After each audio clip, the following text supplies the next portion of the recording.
Wow, কি সুন্দর গ্রাম! চারিদিকে গাছগাছালি, নদী নালা, কি চমৎকার!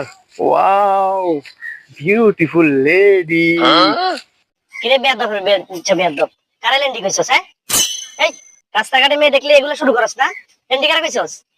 কোথায় গেছস? বাড়ি কোথায়? আরে খালাম্মা, আন্নারে লেন্ডি কইন। কি কইছস তুই? তুই তো দুইবার কইছস লেন্ডি। না, আন্নারে লেন্ডি কইন তো। অভদ্রভাবে কথা বলিস না, আয় হ্যাঁ? আন্নারে রাস্তাঘাটে মেয়ে দেখলে এমন শুরু করস? হ্যাঁ, লেডি কইছি, লেডি। লেডি কই, তুই লেন্ডি কইছস? এই তো বাড়ি কই?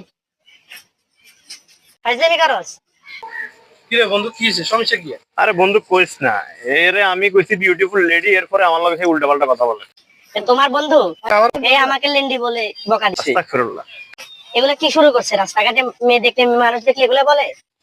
আরে আন্টি, আপনাদের লেংদি বলে নাই, কি বলছে? এ আপনাদের বিউটিফুল লেডি বলছে। তুমিও কি তোমার বন্ধুর মতো হইছো? আরে আন্টি, আপনি কথাটা বুঝেন। বিউটিফুল লেডি মানে হচ্ছে কি আপনি খুব সুন্দর, দেখতে ভালো, ভদ্র, এটা বুঝাইছে। তাই নাকি? জি।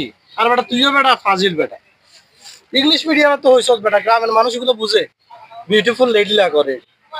আরে আমি কি জানতাম নাকি তোমাদের গ্রামে এখনো যে মান্দাতার আমলের মতো শিক্ষিত। মানতার আমলে ব্যাগ গ্রামে ইচ্ছা একেবারে তুই মানে পড়াশোনা করতে করি, নিজের বহুত কিছু মনে করিস। আন্টি মাফ করে দেন। আচ্ছা ঠিক আছে, ঠিক আছে, ঠিক আছে। যা যা, আয় এদিকে।